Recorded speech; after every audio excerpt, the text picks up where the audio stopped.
better team. Just fucking do it. Take care of business. I know, right? Just try a little harder. It's not that hard. No. You're literally like 8-point favorites. Just figure it out. Figure it out, bud. Figure it out. All right, you ready? Yes, sir. 3, 2. Hello, D-Gens. Welcome to Degenerate Takes. I, of course, am the Brofict one, AJ, and joining me, as always, for our last show. No, this is our last show of 2025. It's unbelievable. He is the man with the numbers, sportsbook whisperer, college basketball guru, daddy of the diamond, king of the links. All hail the money train, Noah. It's really hard to believe, Noah, and we end the year the way we always start the year, talking about the NFL going into the last week of the year, going into college football playoffs in this new expanded format we have, and every year, I know we're going to keep doing this. We love doing this show. We love doing what we do, but it just blows my mind that, another year of sports have gone by us, a whole new, you know what I mean? It's unbelievable that we're already sitting here on the verge of 2026. Mm-hmm. And, here we are. Yeah. Yeah, and it's been, every year is a good year in sports. It's been a good year. I don't know where you technically start the sports calendar. I would argue like September is the beginning of the sports year. It's hard because there's so much overlap. There's different schedule, right? I would say September is kind of the beginning of the year because you have a lot of coming in. So you almost started at the equinox? Well, no, I wouldn't start it at the equinox. And I know it's like kind of leaving baseball out. And there's really no start or end to the sports year. But if you were going to pick a start date in general, I feel like it's late August, early September. It's when college football, NFL is coming into swing. NBA, NHL about to get ready to go. NHL right around the corner. And then you are at the end of the MLB season, but it's right when playoffs are about to start. There's no perfect time to designate a start or end, but that's kind of what it feels like. But if we're going by calendar year, it's been a great year. It's been a great year. Dude, it's been a great year. I feel like it always is. Always is. It always gets a little bit better. More interesting stuff happens. Crazier shit happens. Crazier plays happens. And we love covering it. But before we go any further, I do want to take a moment. Shout out everyone here on Rumble, YouTube, and X. Y'all are the best. If you like what we're cooking, please hit those like buttons, hit those follow buttons.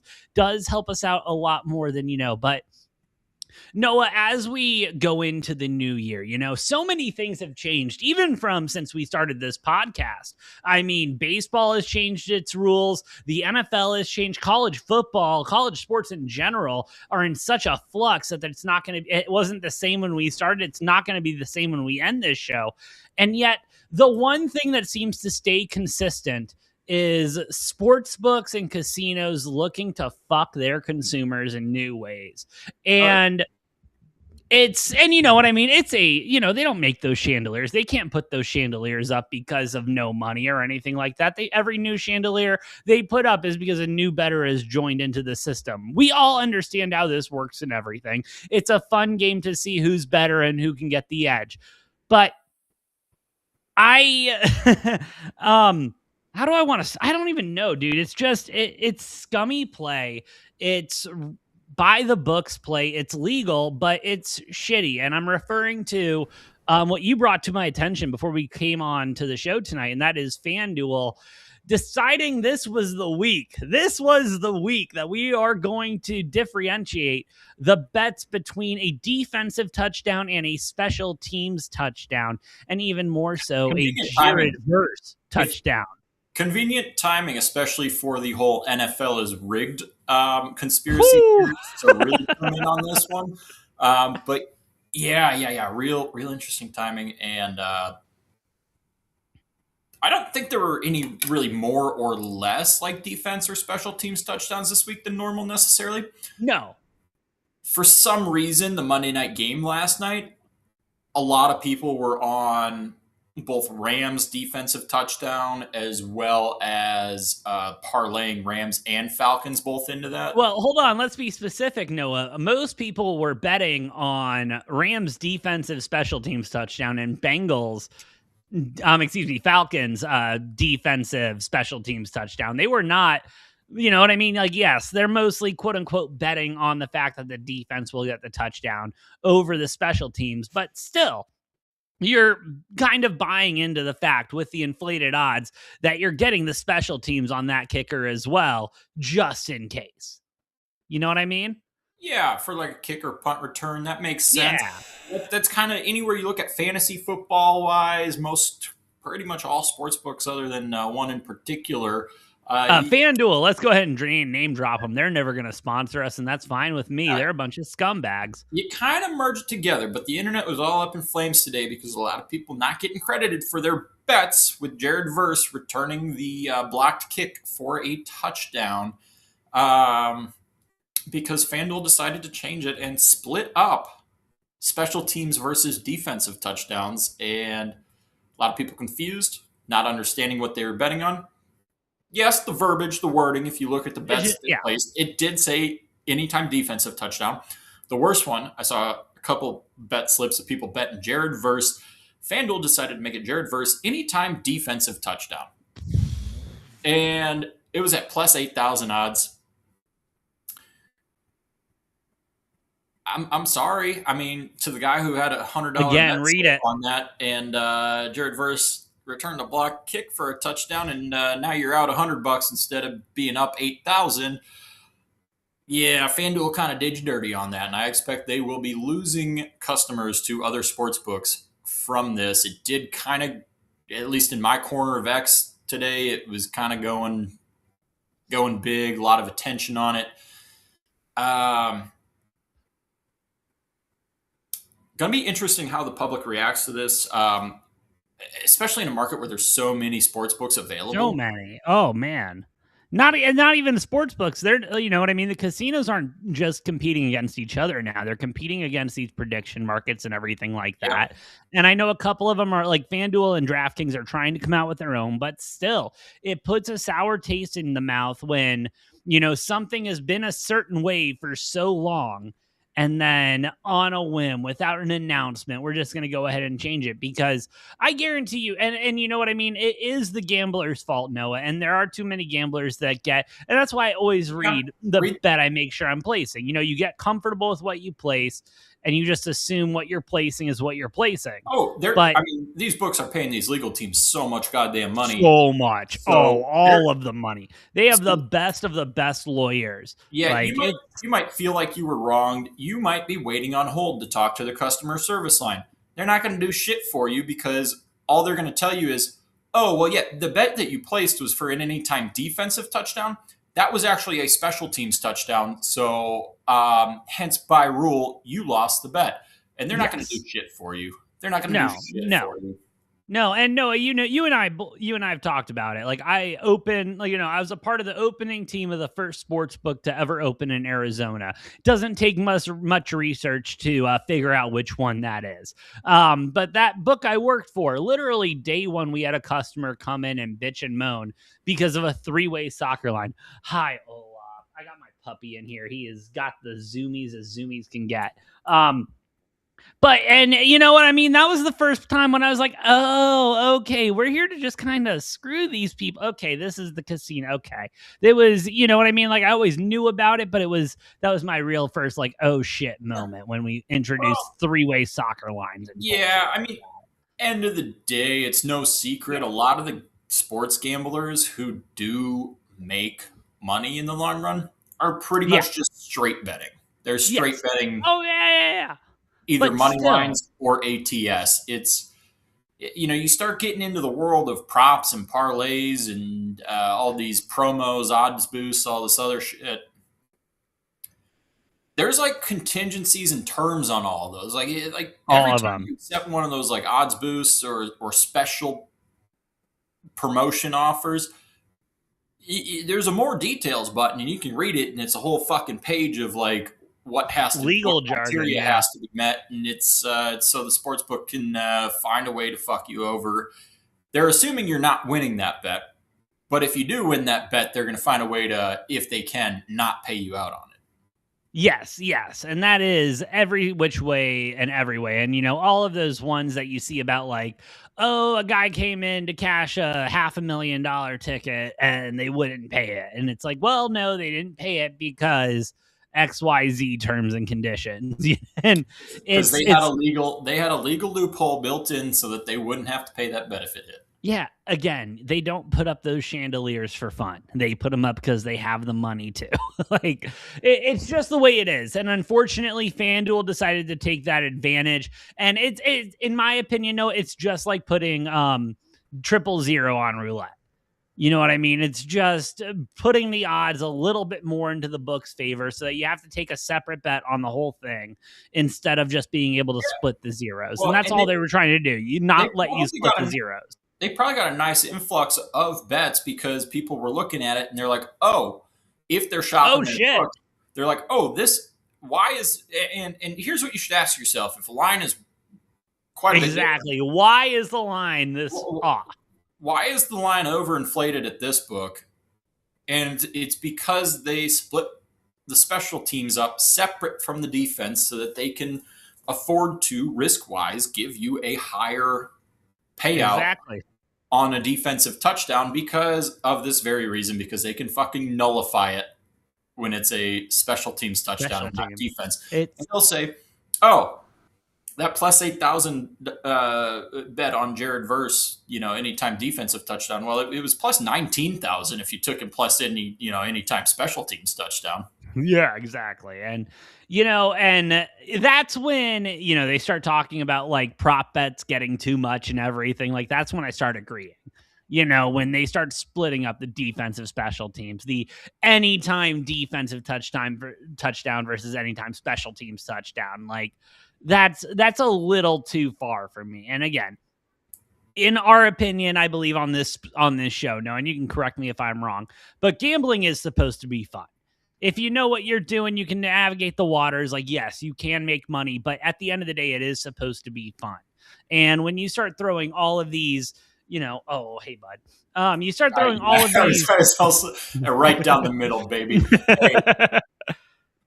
But, you start throwing all of these, caveats and everything into that. It starts becoming less fun. It becomes more like my job. It becomes more like paperwork and everything like that. And it's like, oh, well, shit, do I want to take Jared Verse on this or do I want to go on that? And it's, come on, give me the special teams defensive anytime touchdowns. Let's not make it that complicated. Y'all, I saw your fourth quarter earnings. Y'all are making more than enough fucking money. Let's not split the fucking defense and special teams odds, okay? And I just saw your earnings from New York. Okay, I don't even want to know what they are from the rest of the fucking country. So cut me some slack, and that's why I fucking quit that dumb, job. Stupid number. That's what it is. Dude, billions.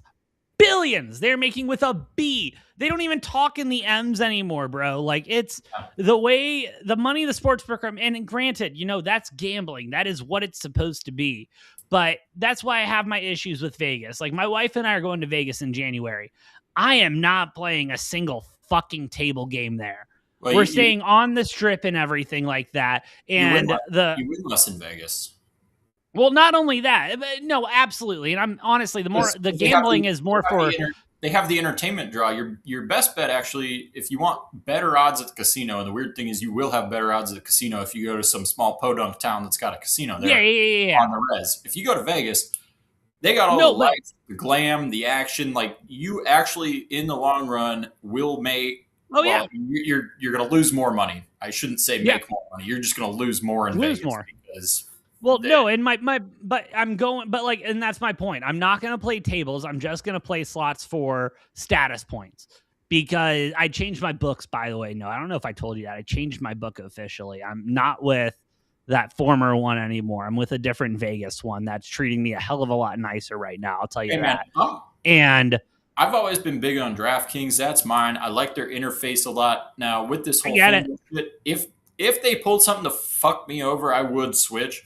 DraftKings won't, though. DraftKings won't, because they are, and this is just from my experience. And again, you don't have to take a lot of research to see what the first sports book in Arizona was open, but that's the one I worked at. And let me tell you, brother, the customer service at the sports book for DraftKings and the sports book for the other one that I worked at, it's a lot fucking different. So no, I don't think DraftKings would ever pull any bullshit like that.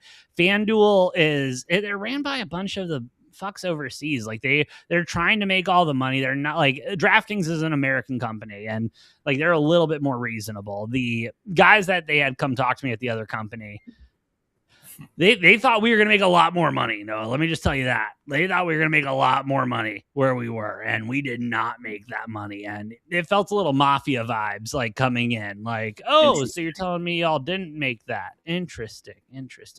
And fun fact, that sportsbook is not at that location anymore. Oh, really? Okay. Oh, yeah. Closed down. Just throwing that out there. Anyway, shouldn't shock anyone. But getting away from gambling, no, we got a lot more gambling to talk about tonight. We're going to do our college football playoff picks. We're going to do our NFL Week 18 picks with the holiday coming up. We're going to take some time off. We deserve it. No, we've worked our asses off all year. But official, Noah, Michigan's got their guy. Believe it or not, Michigan actually found someone to take over this shit pile right now. And that head coach is formerly of Utah, who stepped away earlier this year, Kyle Whittingham, who will be taking over as Michigan's next head coach, I believe on a 5-year deal. Or was it a 5 or a 3, or was I reading a different coach's contract? It was a 5. And I wouldn't call it a shit pile, AJ. I'd just call it a beautiful mansion that is up in flames. Oh, okay. Fair enough. No, and it absolutely is. You know what I mean? And it's from a leadership perspective. It's not like, a major scandal came out about any players or anything this year. Like, the core is still good. And I got to say, thinking about it a little bit longer and harder, they couldn't have gone with a better head coach, in my opinion. Like, with what was available, with who was, there. No. It was the perfect hire for situationally what has been happening at Michigan the last 5 to 10 years. Exactly. Yes. They have been nothing but surrounded by fucking scandal for the last decade. And you go and hire a guy who was a 21-year head coach at Utah, was at Utah in their football program for 31 years, since fucking 1994? Something like that, yeah. Yeah, 1994 is when Kyle Whittingham started there. Probably the least problematic guy, a guy who can recruit high talent. Now he's going to have the resources available at Michigan. Somehow they fell into a kind of slam dunk hire here. And timing-wise, it's perfect. It's perfect because, like I said, Michigan has been nothing but surrounded by scandals for the last decade. And they did what they needed to do, which was go hire probably one of the least problematic guys you could find. I saw the best meme in the world today. It was like, Kyle Whittingham is the least Michigan man they could have hired. He hasn't had an affair. He hasn't cheated. And yada, yada, yada. And I mean, I couldn't agree with you more, Noah. This is the best hire. It just fell into their laps the way everything did. And, there were rumblings and everything that, Michigan wasn't all stoked on how Sharon Moore was performing as a head coach and everything. But I truly think Michigan got their guy. And talk about a guy, hiring him right before the transfer portal and everything. If there is a guy that can stop the bleeding from the whole Sharon Moore thing and everything, it is him. He is the perfect person to stop that leak and stop everyone from leaving. And like, hey boys, I am football. We are here to win. Yeah. Big question for me is going to be, can Whittingham live up to the Michigan expectations? Because he's been really good at Utah. In 21 years as head coach, only won 3 conference titles. Now Utah's been with Utah. yeah, Utah's been a competitive team every year, pretty much. I mean, they were always kind of competitive in the Pac-12. I know they were in the Mountain West briefly before that when he took over. That was one of them, and then they won 2 Pac-12 titles, but struggled to win the Pac-12 year in and year out, and then have been good, but haven't been able to get it done in the Big 12.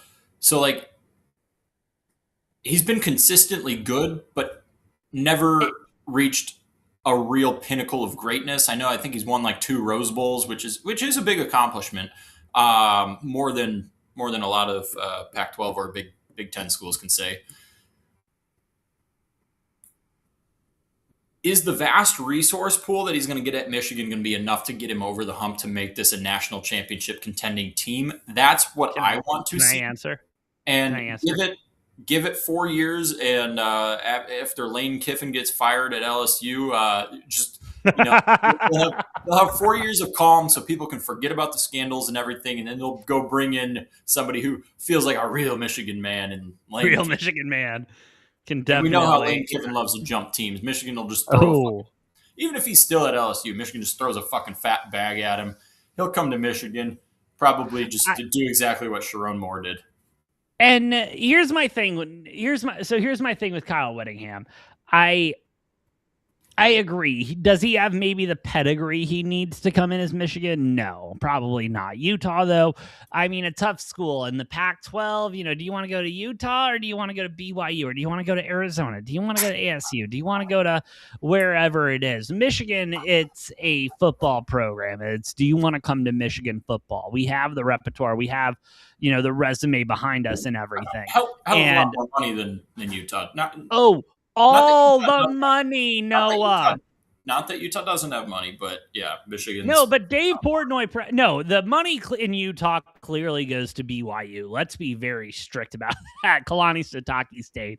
So the money in Utah goes to BYU, not Utah. But Dave Portnoy always loves. Probably pretty split, but Sitake, by the way, shout out to him. Shout out to BYU winning the Pop-Tart. Shout out to BYU, the Pop-Tart Bowl. Thank you. Sitake was a Whittingham assistant before getting the head coaching job at BYU.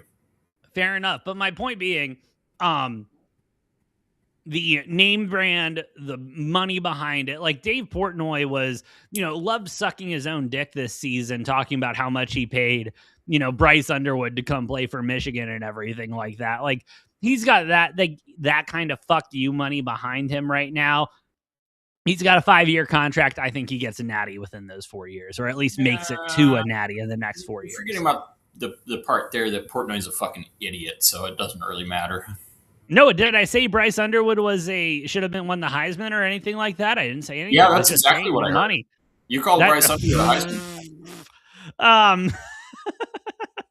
No, but my point being, like, they have those type of donors at Michigan that are willing to whip out a fat $2 million check for a fucking quarterback. Like, he doesn't have that at Utah. And so, I think Kyle Whittingham is that type of a coach with that type of a resume where, maybe you're right. He doesn't have those playoff appearances. He doesn't have all of those big time wins, but he has consistent wins. He has impressive bowl game wins.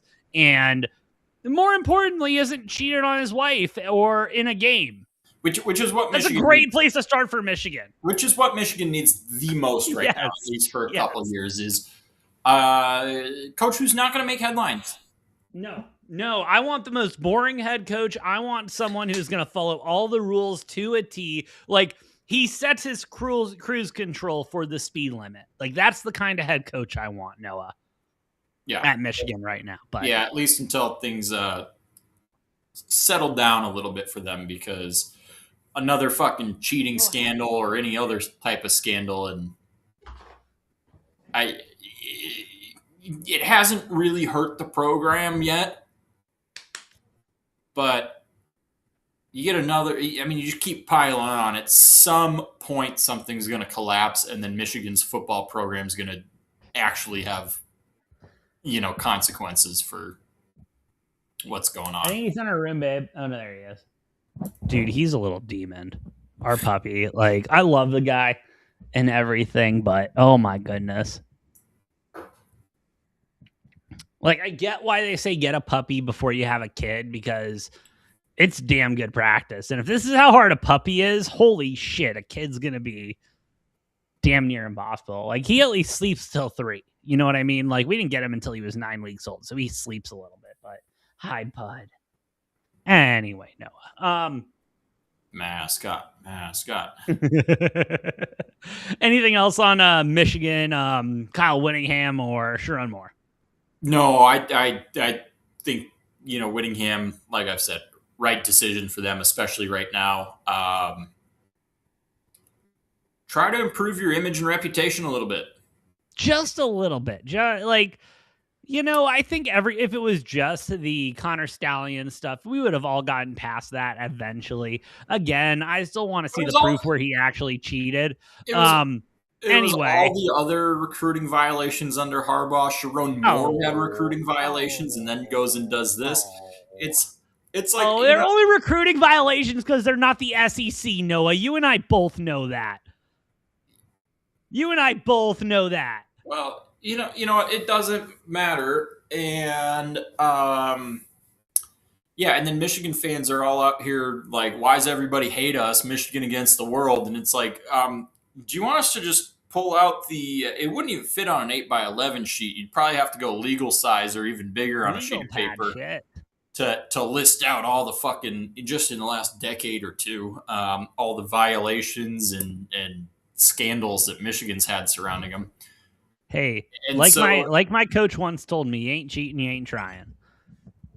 Granted, he was arrested later that year. Well, the old adage, if you ain't cheating, you ain't winning. But here's the thing, don't get caught cheating every time you're doing it. Yeah, that's bad.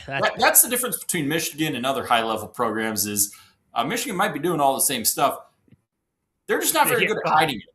They're just not very good. Ohio State has all that money to hire private investigators and stuff, Noah, so it doesn't surprise me. But anyway, maybe that's the difference. Everything's getting exposed because Ohio State just tired of losing to Michigan. Ohio State's just got PIs all over Ann Arbor, just keeping an eye on everything. And I believe all of them are related to Ryan Day. So let's get that part clear. But anyway, Noah, you got any other kind of major stories? We are not going to as a show, we're not going to speak on the Stephon Diggs situation until the legal matter takes precedent because of the charges and everything. And we hope the justice system does go through its course. But besides that, Noah, anything else you want to kind of talk about before we get into our picks? Just want to mention how Arizona football should be playing tonight. Yeah, but first, I will say one thing, Noah. I know we should be playing tonight, but I do respect the amount of promotion the Holiday Bowl is getting. It's getting it's because Fox. It's on Fox, so but still. So that's great pub for Arizona. Yeah, but here's the thing. I'm just pissed off about it because did we not finish one game better than TCU in overall record? One game better than them in conference record?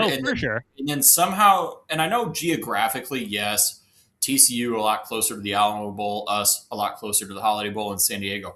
But the Alamo Bowl is a better bowl game, and you could have had Arizona and USC, a former Pac-12 matchup. They fumbled the bag on this. They fumbled the fucking bag on this. I don't know how you get 8-4 TCU, the Alamo Bowl, over 9-3 Arizona team. That's all I'm saying. But I agree, bro. I'm just saying. I appreciate the pub. That being said, TCU starting a quarterback for his, I believe, first ever fucking start with Hoover leaving. And which is great name, by the way. So I'm on. I mean, USC couldn't quite get it in on their first drive, but I'm all over USC to. By the way, after Illinois' 3 knees and a field goal there in the red zone to beat Tennessee, the Big Ten remains undefeated, and I love using. For the college football playoffs, I love using bowl games as an indicator of how the college football playoff is going to go. And with the Big Ten being undefeated in bowl games, if USC wins to keep that, which I have no doubt they're probably going to beat TCU tonight,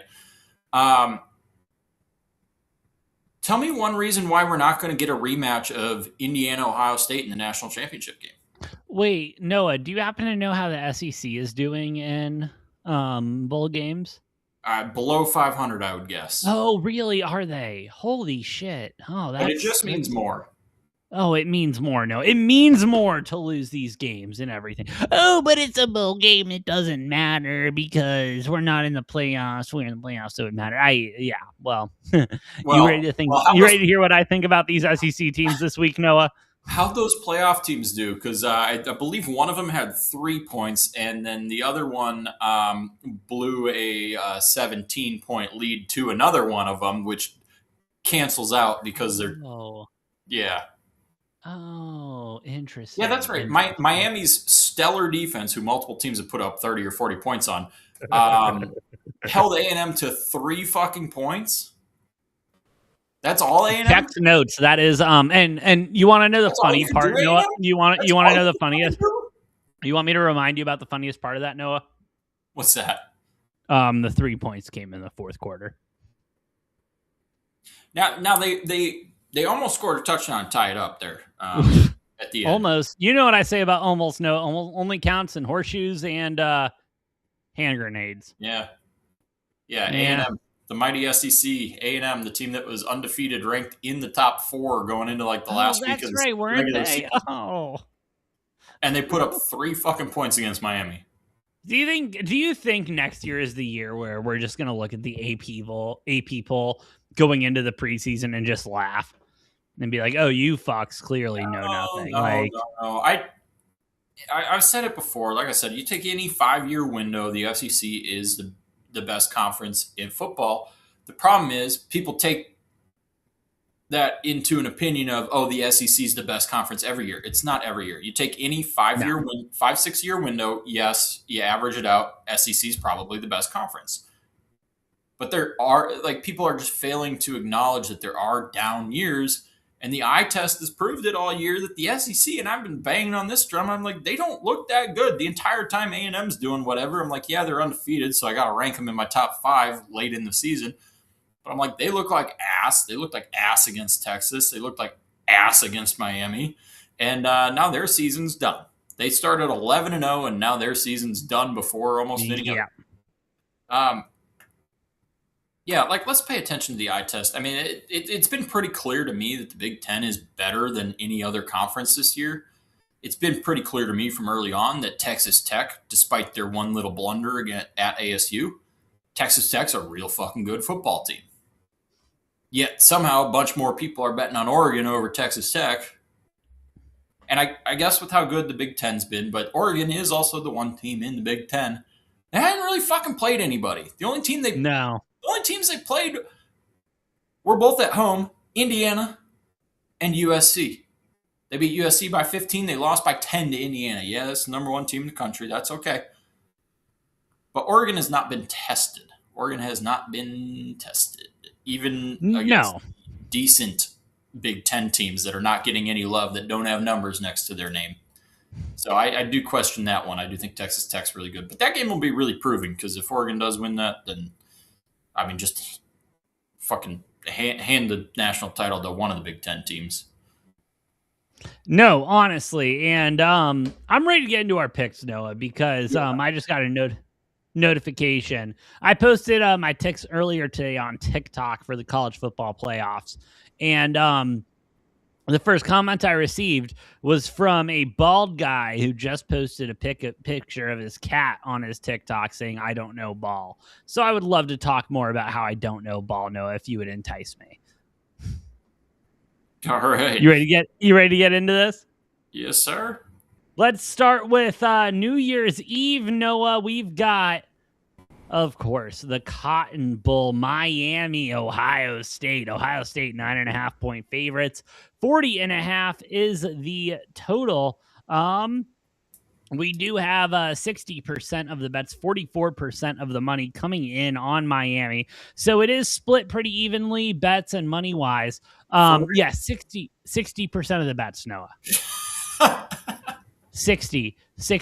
60% of the population that is gambling on this game believes that Miami is going to cover 9.5. You want me to expand it a little bit further? You want to see how many people are dumb enough to bet on the money line, Noah? Let me hear it. Oh, okay. That's smart. Okay. We have some smarter people. Only 8% of the bets, 27% of the money. So that makes me feel a little bit better about the population here in America, but not too much. I like. Don't get me wrong. Ohio, like Miami, played a game last week. Like they played a football game last week. Yeah, Noah. they did play a football game. They played a football game. They won the football game. Yeah, Good. Good. that's good because then we didn't have to hear Carson Beck deflecting the blame onto anybody else. And I feel like tomorrow night, the blame is going to be reflected probably on the defense because Ohio State is going to blow that defense out of the water, Noah. I thought I was going to be looking at a 13, 14 and a half point spread and was going to have to think about it a little bit. But you're giving me this under a double digit. Give me Ohio State minus 9.5 just in a absolute belt to ass route. Yeah, this is a weird fucking line. I don't know where the faith and hope and belief in Miami is coming from. I think Miami's defense may be able to, for 2 or 3 quarters, hang in there a little bit with Ohio State's offense. I mean, Maybe they have a two. decent defense. Here's the problem: Ohio State has the number one defense in the fucking country. Checks notes. Oh yeah, they do. They're giving up 8.5 points a game. The most points they've given up all season is 16. Yeah, that's right. They have not given up more than 16 points in a game, and they're averaging That's eight and not a a lot of half points. points allowed per game. 8.5. That's not a lot of points, is it? No, and guess what? Carson Beck has had checks notes not one but 2 games with 4 interceptions this season. Oh. I feel like he might. Has he played a defense this good this season, Noah, in the ACC? No, not anywhere close. Okay. Just wanted to make sure. Yeah. I think I'm thinking we might go for the hat trick, or potentially even more than 4 interceptions for Carson Beck in this one. Go for a I don't know who he's five-burger? going to throw in it. Maybe this will be the game when he throws 5 interceptions, and then he finally says, "You know what? I should have made some better throws." Those words will never come out of his mouth, Noah. Let's get real for a sec, okay? Instead of blaming his play callers. No. Because It wasn't his fault. First 2 times it happened. One time he blamed the play callers. One time he blamed the receivers. Because he would never do that. No. Yeah, holy fuck, dude. Give me Ohio State. This line should be at 23.5. I agree.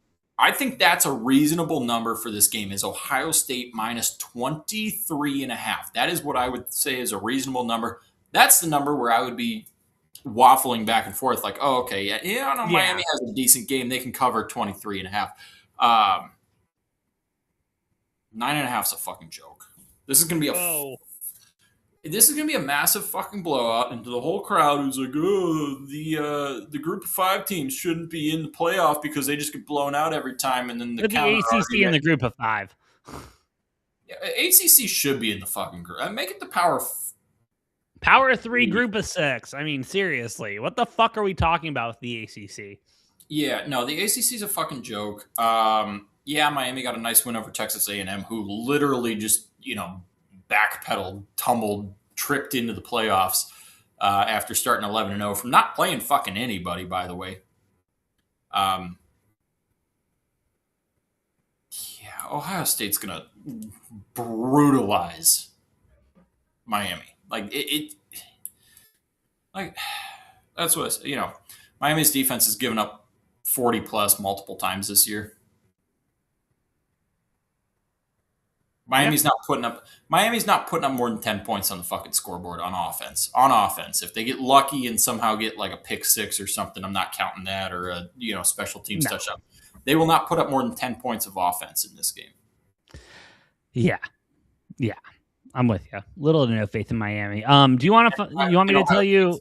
Ohio State's easily scoring double digits. You want me to tell you a line I found a little bit funnier than that, Noah? What's that? That would be the line for the Orange Bowl, Noah, as we go Oregon, Texas Tech. Oregon, 2.5-point favorites. 51.5 is the total. And wouldn't you know it, Noah, 50% of the bets split each way, but 55% of the money on Oregon. 66% of the bet, 62% of the money coming in on Oregon money line here. Can you remind me, Noah, how much money did Texas in NIL this year? 25 mil. 25 mil. Damn, I undercut them in my last video. Do you think they spent 25 mil to that was in the transfer portal. Oh, that was just in the transfer portal. It might have been on freshman and the transfer portal, but still. Yeah. Texas Tech opened up their fucking checkbook and said, "Let's get to business." Yeah. And people kept saying, "Oh, well, you." Now, I'll preface this by saying they do have good coaching and good culture at Texas Tech, so it's not a complete knock. But I know a lot of people were looking at that money coming into the season. They're like, "Oh, well, yeah, you can spend however fucking much money you want, but if you don't have good culture and good coaching, it doesn't matter." Well, guess what? That may be true, but Texas Tech does have good coaching and good culture. They do. And then they also opened up the fucking checkbook this offseason. Like I said, weird little blunder where they lost in Tempe. Don't know what happened there, but outside of that loss in Tempe, AJ, have they played a close game? Checks and notes, no. No, they've actually blown everybody out that they've faced. Including BYU twice. Who? Oh, the winners of the Pop-Tart Bowl. Yeah, sorry. Forgot about that. Yeah, the number 12 ranked team in the country, the winners of the Pop-Tart Bowl, who got absolutely shit-rocked by Texas Tech twice. Once in Lubbock, once on a neutral field. Oh. Yeah, they're kind of good. Texas Tech money line. Yeah, no doubt about it. People have been discounting Texas Tech all fucking season. Yeah. From the get-go. I had him I didn't even have him that high, but I had him in my top 15 in my preseason ranking. I had him barely inside of the top 15, which is way higher than anybody else had him. I said, this team spent a fuck ton of money. They're going to be at least okay. Yeah. And the recruits that they brought in too, I was like, okay, yeah. And I've been saying it since before the season fucking started. I said, Texas Tech, and you can vouch for me, AJ, if you watch the show, you know as well. I've been high. I've been banging the Texas Tech drum. I've been throwing my tortillas with the hole punched in the middle of them, so they're more aerodynamic for the entire damn season. This team is national championship caliber worthy. Like they are that good. And with how many points Oregon gave up to James Madison, and no knock on James Madison, but Texas Tech's got a really good defense. They have an even better offense. I mean, I think Texas Tech might win this game by 10 to 14 points, if I'm being completely honest. It's a neutral field. Jacob Rodriguez is a hell of a fucking player. Should have been, in my opinion, he should have been on that stage. I'm not saying he should have won the Heisman, but he should have been on that stage, and fuck it. Maybe he should have won the Heisman. Maybe we should have given it to a defender for the first time since Charles Woodson in 1990. Damn. Who, by the way, beat up Peyton Manning. None of these quarterbacks measure up to what Peyton Manning did. Jacob Rodriguez had a fucking hell of a season. It got to the point where the later weeks in the season, they were giving him offensive snaps to try to improve his Heisman odds because apparently we won't give it to a defender. But, yeah, I think Tech's going to surprise some people in this one, which it shouldn't be a surprise, but I think people are so gung-ho on Oregon, and Oregon's been there, and Texas Tech's kind of new to the conversation here. But at the end of the day, look at how much goddamn money they spent. Follow the money. They bought. Follow the money. They had a good culture and good coaching. They bought a championship roster. That's what they did. Yes, it is, Noah. And let's go to two programs that haven't done that. Let's go to the Rose Bowl, Noah. After the Parade of Roses, we will get Alabama, Indiana. Indiana, 7-point favorites in the Rose Bowl. 47.5 is the total here. Where's the public at? We've got 74% of the bet, 63% of the money on Alabama to cover the 6.5, with 70% of the bets, 47% of the money coming in on Indiana money line. Noah, we've been doing sports a long time and everything, and I've never seen a more lopsided bias and misunderstanding of a program than I have in this game right here. Just admit you don't watch the games. Admit it, and it's fine if you don't. It's fine. You still love football just because you didn't watch the Indiana games. It's okay. Like, you still love football. We accept you as our own, but don't come in here like trying to shame us, for not knowing ball. Shout out to that asshole on TikTok. Give me Indiana minus the 7. I'm going to take it at 14. I'm going to take it up to 13.5 if we're going to be completely honest. This Indiana team is going to out physical this Alabama squad. Simple as that. They are going to win in the trenches. They're going to win on the line of scrimmage. That's how Indiana is going to win this football game. They're going to blow out Alabama and make many less mistakes. Yes. This is, if you haven't paid attention, if you haven't seen what Curt Cignetti's all about, what Curt Cignetti does, Google him in his own words. All he does is win. Win. No, this man is so fucking disciplined and fundamental driven with the game of football, and he passes it on to his team. I know, we talked about Ohio State earlier, right, AJ? Number one defense in the country, giving up 8.5 points a game. Hasn't given up more than 16. Who's number 2 right behind him? Checks notes. That would be Indiana, right? Oh yeah, that's the Hoosiers.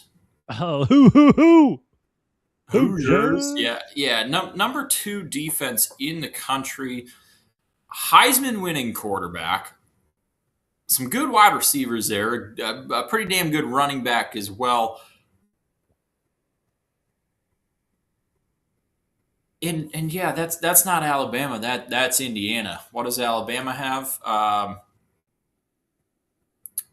quarterback who people thought maybe should have been on the stage for the high, or he was on the stage, right? Yes. No. Yeah, Mendoza. No. Oh, I was talking about Ty Simpson. No, he didn't. Oh, no, Ty Simpson was not on the stage. He didn't end up on that Heisman stage. Alabama. There's enough problems with this. It's not an ironclad Alabama like it was with Nick Saban. There are leaks. There are chinks in the armor with Kalen DeBoer's program. Yes, they had a very good year, but also they've kind of fucking backpedaled into the playoffs. Not as bad as Texas A&M, but you can't tell me you're super confident with the way Alabama ended their season. No. You take a loss to Oklahoma, still get into the SEC championship game, kind of get walloped, and then you get a rematch against Oklahoma, and yeah, you come back from 17 down to beat them pretty good, but there is nothing overly inspiring about this Alabama team this year. And Indiana just doesn't seem to have flaws. They don't seem to have flaws. No. So, yeah, 7 points. Crazy to me that public's money and spread are on Alabama. That's wild, dude. That's just brand name right there. Yeah. That's not knowing ball. We'll see once we get closer, though. I would imagine most of the sharps will be on Indiana, especially if this line dips to 6.5 or 6 or even 5.5. Oh, dude, if it dips. If it does, I mean, there's no reason not to be all over Indiana in this one. No, literally none. And I mean, even I think it's at the point, though, Noah, where even if the sharps do show up on Indiana at the 6.5, 5.5, whatever it's going to end up at kickoff, like it's going to be too little too late. Like we're not going to get that signal until kickoff, until the book moves the line. And I think that's why we've seen the book, hold tight on that 7, even though, Well, because Bama is getting all that money. they know they're getting free money. All these people Yeah. coming on Bama at a 7 even, and the books probably know Indiana's winning by Double digits or 10, some 14 bullshit. points Yeah. at least in this one. So the book's totally okay just raking in all the money in Alabama. If it gets to the point where they need to flip it, They'll make my day. That's what they'll do. They'll make my day. if it gets to the point where they're too overexposed on Bama, they'll drop it by a half a point or a point. Yeah. And then all of a sudden, I'm sure they're going to get a bunch of influx of Indiana bets if it's less than a touchdown. And I think that's why they're keeping it at a touchdown. But we'll see what happens when it comes closer to kickoff, Noah. Let's go to the Sugar Bowl. Ole Miss, Georgia. Georgia, 6.5 point favorites, 55.5 is the total. When I handicapped this game, Noah, I knew what I was picking, and then I watched some of that Illinois Tennessee bowl game, and I got my first Masters commercial for the season. Yeah. And God, first of all, that hit like crack. That was give me Georgia. Give me Georgia. Give me the Masters. Let's get going on that. Excited for the PGA to get going. But it just confirmed my pick more than anything. Ole Miss, great story. I love what they've done without their head coach. They have a couple of people returning from a staff that will be LSU next season. But this is where the chickens come home to roost, Noah. Give me Georgia minus the 6.5. The Bulldogs go belt to ass. Give me a rrr. Sick. Yeah, no lane. Oh, wait, hold on. 52% of the bet, 67% of the money on Georgia. Yeah, okay. That checks out. No lane did triumph over Tulane in pretty good fashion in the first round. Fuck, dude. If Trinidad Chambliss was starting from week 1, he would have clean swept the unanimous Heisman. For sure. Then people wouldn't be complaining about, well, there was no true Heisman candidate this year. Well, yeah. Chambliss, yeah, he's fucking good. Did he get granted another year of eligibility? Ooh, I'll look it up while you talk. I feel like I might have saw something that he did, or at least he was filing a lawsuit to get one. But either way, yeah, Lane Kiffinless, Ole Miss. Yeah, they blew out Tulane for the second time this season. Good for them. Whatever. They talent-wise, they're so much better than Tulane. Has been granted 6 year of eligibility. Yeah, and plans on entering the transfer portal at the end of the season. I think we can guess where he's going. Oh, you think he's going to Baton Rouge? No, I think he's going to fucking USC. Where the fuck do you think I think he's going? Indiana. UCLA. No, Cignetti's going to sweep in and steal him. Dude, could you imagine? Lane Kiffin goes through all of this bullshit just for Kirk Cignetti to come in and say, hey, bud, we win over here. He would fucking do it. He would. Like, he'd be the guy. Kirk Cignetti would be the guy to just he could flip him. You think you're getting the automatic transfer? I'm going to come in and fucking poach him. And I fucking love Cignetti. No, I think Sorsby's going to end up. I've said it on a couple other shows. I think Sorsby's the guy who's going to end up as the Indiana quarterback next year. What better place to go, though, if you're a quarterback? Seriously. If you're a high-caliber quarterback in the transfer portal? Seriously. Where else would you want to go? Who wouldn't want to play for fucking Kurt Cignetti? I don't know, but... I have eligibility left, Noah. I want to go play for Kurt Cignetti. I want to go walk on to Indiana. I don't think he wants you, but that's okay. He sure as hell doesn't, but damn it, I want to play for him. Yeah, this one, I feel like it could be kind of competitive for a little bit for like the first half or maybe the first 3 quarters, but I think at the end of the day, Georgia's going to walk away with this one. They're the best team in the SEC. They haven't wowed me this season. Georgia hasn't. Like, they've had a They've lot of had games good that are. games, but they haven't had impressive games. Yeah, they had a really close loss to Alabama. That's their one loss, but they've had a number of wins that are like a lot too close for comfort. And so I'm not entirely sold on Georgia, but I do think they're a better team, especially with no Lane Kiffin running the ship at Ole Miss. I think Georgia takes care of business. What's the spread on this one? Ooh, I got out of it. I think it was Was it Georgia three? was 6.5 favorites. I mean, I guess I'm on Georgia to cover a touchdown. I know it's tough. It doesn't feel good No, out of the top four seeds, and I know like there's more people on Oregon than there are on Texas Tech. I feel like Georgia's got the biggest chance of losing. Despite Tech being a 2.5 point underdog and Georgia being a 6.5 point favorite, I get where you're coming Indiana from. a 7 point favorite, and Ohio State a 9.5 point favorite. I feel like Georgia's got the biggest chance of losing, but at the end of the day, I don't think any of the top four seeds lose. I really don't. No. It's wild to me that Texas Tech is an underdog, but it also doesn't surprise me because the entire season, the AP was never ranking them high enough. The College Football Playoff Committee, when they took over, was never really ranking them high enough until they finally were like, oh, fuck, okay, we got to put them at the 4. They didn't want to. They just were like, oh, we kind of have to. We have to now. Yeah.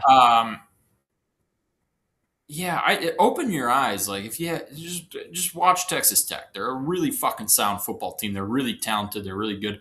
But yeah, I think all four of the top four seeds win. That's why I said when this damn bracket came out, I said, oddly enough, we're talking about expansion. This could have been a year for a 4-team playoff. And it's as I've said, I think expansion sometimes you need 8. This year, 4 would have sufficed. 4 would have sufficed this year. Yeah, a lot of the honest to God, a lot of the teams playing this year feels like a participation trophy, and just so that you have a little recruiting gas to go in with. But go down the goddamn list, right? Like Tulane never had a chance. JMU never had a chance. Miami doesn't have it. People will argue Miami has a chance, but once they see Ohio State blowing up by 30 points, Miami doesn't have a chance. A&M didn't ever have a chance. Yeah. Alabama, Oklahoma, don't think they really have a chance. Oregon, I don't believe in. Maybe I'll be proved wrong, but I really don't think Oregon does either. So to me, the top 4 teams were the only 4 teams that should be in it. They're probably going to be the last 4 teams that are in it. And yes, some years you might need 8, 9, 10 teams. This year could have been a 4-team playoff. For sure. And just to wrap up our college football talk, I do want to bring up this brand new tweet from Connor Stallions himself. The man. Let's go. Penn is 6-0 in bowls. SEC is 2-5. Just for reference. He's not bitter at all. I don't understand how that GIF and that meme correlates to his tweet, but he is the one who put it out, so that's all that matters, Noah. That's all that matters. What is Connor Stallions cooking up in the kitchen here? What is he doing? Connor Stallion's about to drop some bomb. Last thing, I watched an interview. He did an interview with some small sports show up in Michigan or something. And he was like, have you seen teams improve how they do signs or whatever like that? And he was like, oh, well, yeah, a lot of them went to a huddle. Once you go to a huddle, signs are dead. I can't do shit. He was actually really funny about it and everything. But Connor Stallion's about to come out and unveil something about Ohio State, defrauding welfare or something like that. I've never said this before, but if there's one person I really want to come out with a podcast, it's Connor Stallions. I would love him to just do a 8-part podcast series, tell all or something, where he's like, this is everything I did for Michigan. This is everything I know about the Big Ten and Ohio State. That would be awesome. I mean, you got a guy who's probably highly autistic, really into football, who has been involved at the highest level of college football.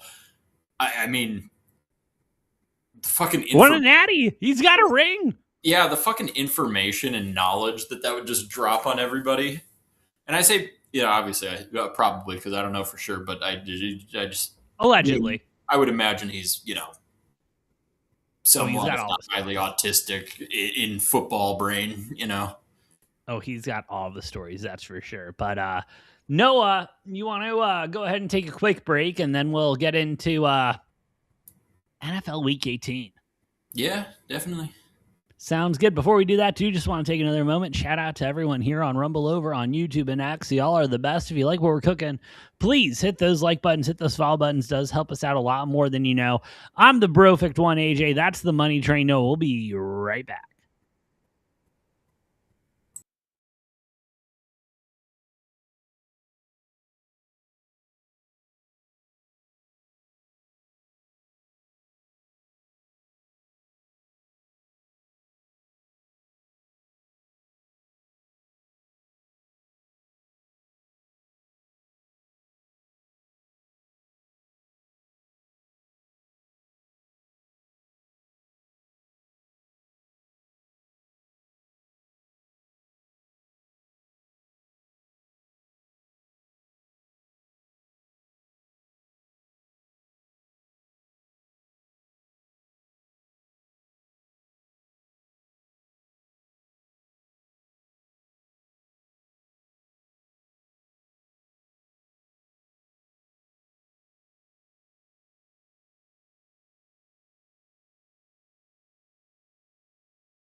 Ready?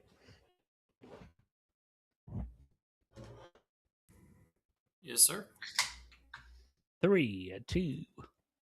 And we are back. What's up, D-Gens? Brofict One AJ here with the Money Train Noah, as we're ready to break down week 18. God, that hurts the soul. Week 18 of NFL football, Noah, the last regular season weekend that we will be gambling on football. And how appropriate, though, that the first week we gamble on football and the last week we gamble on football happen to be the hardest weeks it is to gamble on football, with so many teams clinching, so many teams already out. It's a, what are you playing for? Is it worth playing for? How are you playing for it? It's a wild situation going into week 18 right now, Noah. Yeah, you got a couple games that matter for everything, a couple games that don't mean fucking shit, and a handful of games that do matter for draft order, and that is the mix that we have here. And so That it's a really tough fucking slate to pinpoint here. There's going to be a lot of speculation, at least on my end, going into what my picks. all of it. Yeah, it's week 18 chaos. Here we go. Here we go. You ready to get into it? Yes, sir. I do gotta say, they probably didn't know they did this intentionally, but the Saturday games are for everything in the division, Noah, or at least the start of everything for the division. No, they do it on purpose, because that's why they have these Saturday, Sunday flexes all built into the schedule. Right. Like Packers Vikings was one of those that was Saturday, Sunday flex, which obviously now doesn't fucking matter. There were a couple other ones, but yeah, no, they do it intentionally because they do try their best, which I do appreciate in the NFL. Now it's not 100%, because there was a year or 2 or 3 ago or whatever where Seattle fans had their panties in a bunch because the Packers were playing after or before them or something like that, and so they got eliminated before their game happened, or I don't remember what exactly happened with that. Oh, it was last year, I think. It was something, Seattle lost, or I don't know what happened, but somebody won or lost, and then it made the other game not matter at that point. I think it was Seattle lost, and the Packers were like, okay, cool, we can just rest our starters. Bears win, and then the Bears held on to that for the entire offseason like it was their Super Bowl. But anyways, we did. They try their best, and they usually do a really good job at making all the games that do have impacts on each other being played at the same time. So I think looking at the schedule, they did a good job of that this year. They did. So let's just jump right into it, Noah. Feet first. Let's go for what should be the NFC South. Panthers, Bucks. 2.5-point favorites at home. 43.5 is the total, Noah. 69% of the bet, 73% of the money coming in on the Panthers. Oh, really? Yes. Noah, people are starting to see what you saw at the beginning of the season. Bryce Young is good. T-Mac is the man. This team overperformed expectations, is sitting at 500 right now, looking to go 500 against a team that has been, how do I say this politely, sucking ass the last couple of weeks and for most of the last part of the season here in the Buccaneers. I really, I could have gone a lot worse than that. I just want to make that clear. I could have gotten a lot worse. But this Bucs team has been flat. And again, I think it stems from Baker Mayfield's injury and them not being as honest with us about how serious it is. You know, it's going to be one of those classic end of season press conferences with Baker where he's like, well, yeah, I've got a torn labrum. My rotator cuff doesn't fit. My elbow's out of joint. And, you know, my hand also can't close all the way or something like that. You know what I mean? Which is something I respect about Baker. He is a dog and he will play through it. But that is one of his detriments, is that he will play through it all. And so Noah, I fucking. I would like to personally be the first person to congratulate you on how wonderful of a take you had at the beginning of the preseason. When And back when we did our, we decided if you watched it preseason, it was like, what are your three hottest takes? hottest takes. And um, I think I hit on two of them because one of mine I can't even remember. I have to go back, but it had to do with the Let's go back NFC. and watch. Yeah, It had to do with the NFC North. I think I said the Vikings and Lions were both going to miss the playoffs. Was one of them, and then probably. Yeah, the other one of the three. I don't remember what my third one was, but yeah, I think it was Vikings and Lions both missed the playoffs, and then Panthers win the NFC South. I could hit 2 out of 3 on some really fucking hot takes. I should have put you money could. on that betting on it, but I didn't. You didn't, but I am on the Panthers. I really just watching Baker the last 3 weeks. I think that injury is so much worse than anyone is letting on to be. And it's just evident the way like that offense isn't flowing the way it does, and the defense has been a liability this whole season. Give me the Panthers on the money line. I'm not going to mess around with the points.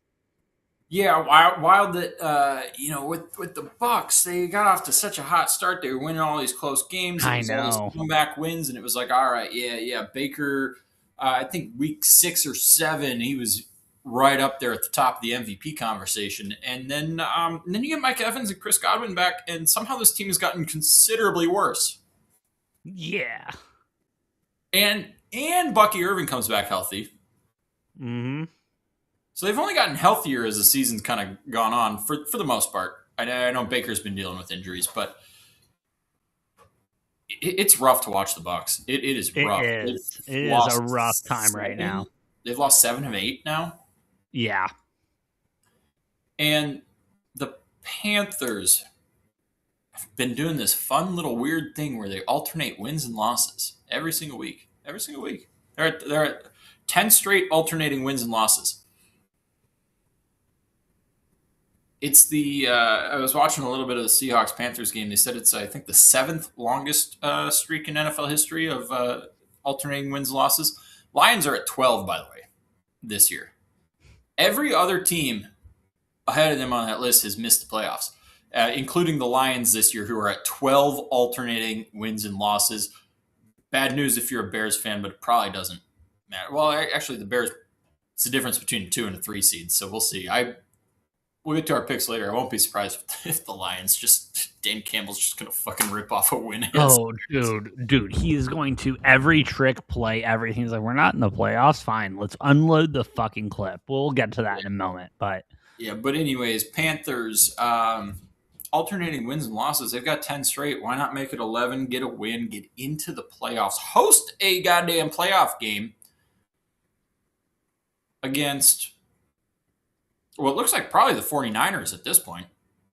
well, let's talk about it, Noah. Seahawks, 49ers. Seahawks. I don't hate Carolina's odds if they're hosting a playoff game against the Niners, which is the crazy thing too, is like if the Bucks win this game,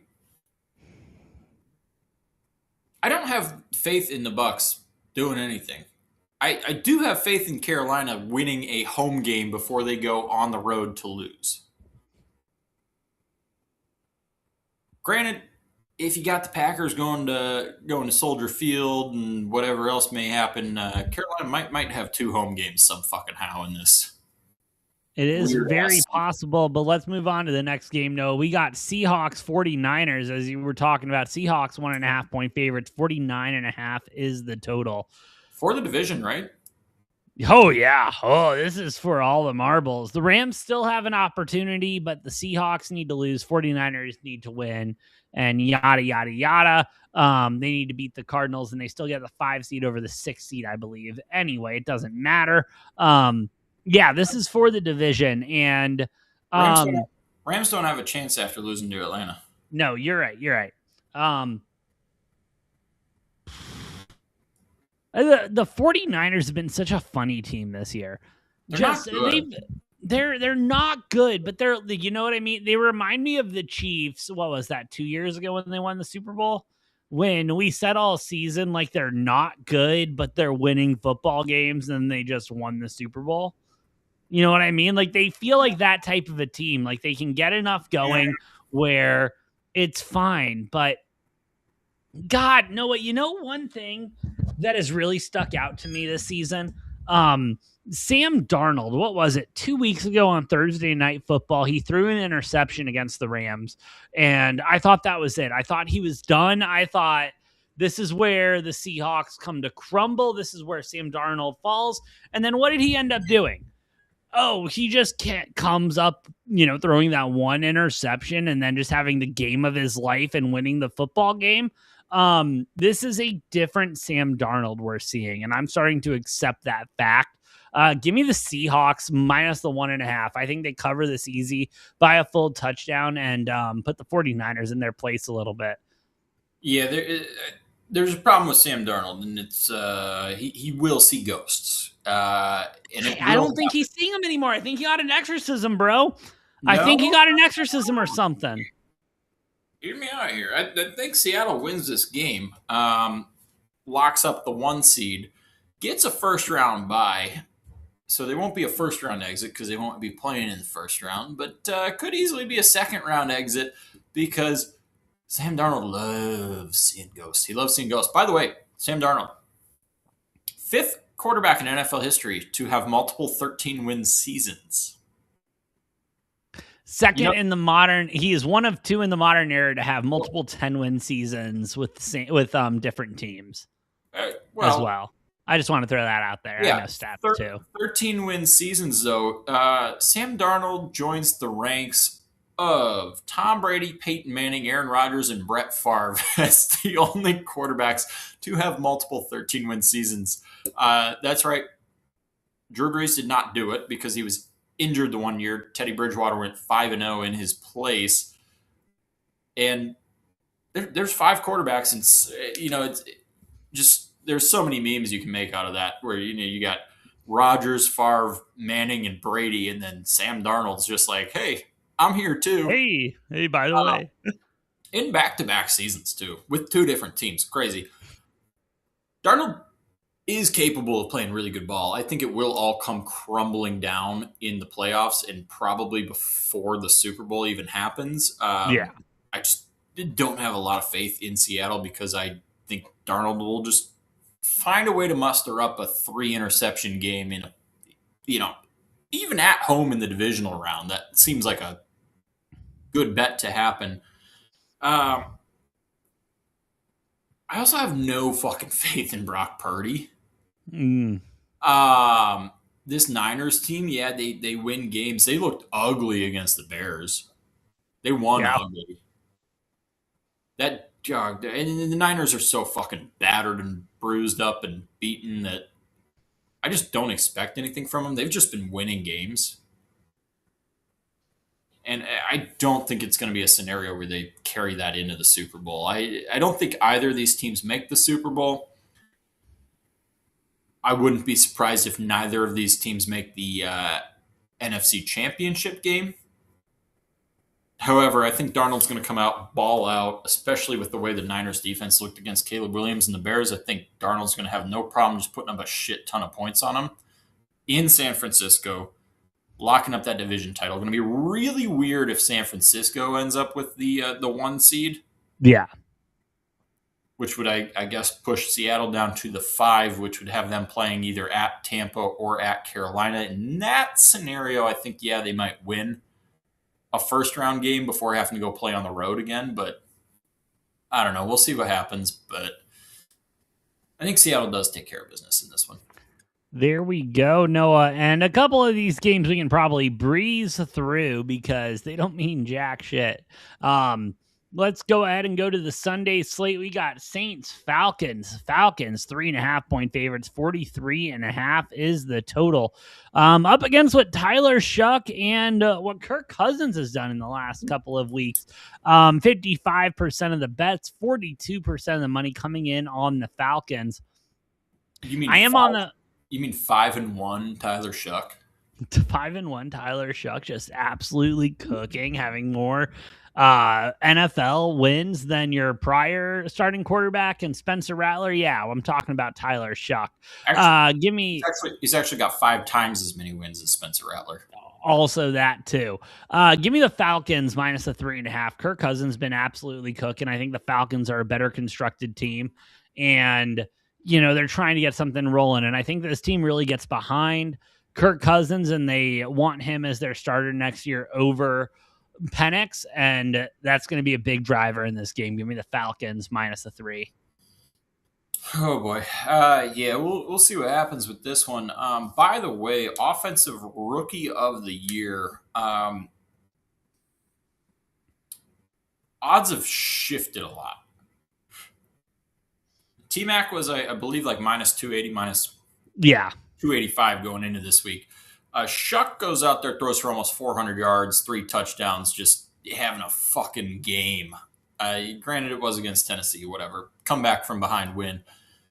We're now sitting at minus 140 for T Mac, plus 140 for Tyler Shuck. I think if Shuck can just dominate the Falcons, he might earn himself Offensive Rookie of the Year playing yeah. less than half the season. Whew. And dude's balling. Dude's balling. Dude's balling. Yeah, Falcons have been playing a lot better lately. They have been playing a lot better lately. Saints feel dangerous. They feel dangerous. I'm taking the Saints to cover. I might sprinkle them on some money line to win in Atlanta. If you're Atlanta, it's like, whatever. Are you really playing for that much right now? And the Saints, it's like, fuck it. We're proving something here. And all this with Kamara missing most of this time, too. True. I mean, you got a rookie and Devin Neal at running back who's been playing really well the last couple of weeks. You got Tyler Shuck. Future doesn't look as glum for the Saints right now. It does not, Noah. It does look glum for one of these organizations, though. Let's go to Browns, Bengals. Actually, both of these organizations. Bengals, 7.5-point favorites, 44.5 is the total. Will Joe Burrow be there next year? More than likely, but damn it, he's not happy. He was very happy with how he performed against the Cardinals. I promise you that. Give me Cincinnati minus 7.5. I know this Bengals defense likes to go hard. I know the performance they had against the Steelers and everything like that. I feel like this line is too inflated on the Brown side. And that Cincinnati offense is just so explosive. Like, the Browns win on the line in the trenches, no doubt about it. But Joe Burrow is used to getting hit. So he gets that ball out so fast and just air it out. Knows T or Jamar is going to be down there. Give me the Bengals. Yeah, Myles Garrett, 1 sack away from breaking the sack record. He'll do it this week. He will. On the flip side of that, the way that the Bengals offense has just been fucking slinging the rock and playing the last couple of weeks with nothing that matters. Joe Burrow's just like, fuck it. I'm going out and playing. I think Bengals win this. I think they cover. I think Joe Burrow's going to have a hell of a game, but I also think Myles Garrett's going to break that sack record on this game because the Bengals. Yeah. Oh, for sure. That O-line. Bengals are going to be playing their regular as business. They're not going to be pussyfooting around it. They're not going to be trying to prevent Myles Garrett from breaking the sack record. They're going to be trying to just do whatever they can, and Myles Garrett's going to get it. He's going to get that sack record. Absolutely. Let's move on. More game than what Strahan did. So yes, let's move on to your game, Noah. Packers, Vikings. Vikings, 6.5-point favorites, 36.5 is the total. Y'all's spot is pretty much cemented, so wouldn't be shocked if we don't see Jordan Love in this game and see Malik Willis again. Pretty much. We're locked into the 7 seed. Well, then we're sure as hell ain't seeing Jordan Love this week. We're going to see another week of Malik Willis. LaFleur said Love is playing. Did he? And I missed that bullshit? Yeah. Yep. So is Love an idiot? Well, I don't know. I think it's more of a, like, you don't want a guy out 2 or 3 weeks straight before going into the playoffs. So I guess. I mean, yeah, I keep them wouldn't fresh and everything, but I wouldn't be surprised if it's like a week 3 preseason type of thing where they run him out for like 2-3 drives and then put in Malik, fair enough. who, by the way, had a hell of a fucking game last Oh, week. he's looked. He is going to be the most sought after second string or starter. Defense just had zero answer for what Derrick Yeah. Henry is. Yeah, no, he's been incredible. Vikings 6.5-point favorites here. I find that to be hilarious. Give me the Packers plus the 6.5. Sprinkling a little money line on that. I know the Packers don't have anything to play for, but Who's playing quarterback? For who? Who's playing quarterback for the Vikings? It's a fantastic question, Noah. You want to find out? Sadly enough, that does make a difference. Not a huge difference, but are we getting that cornball 9 or Max Brosmer?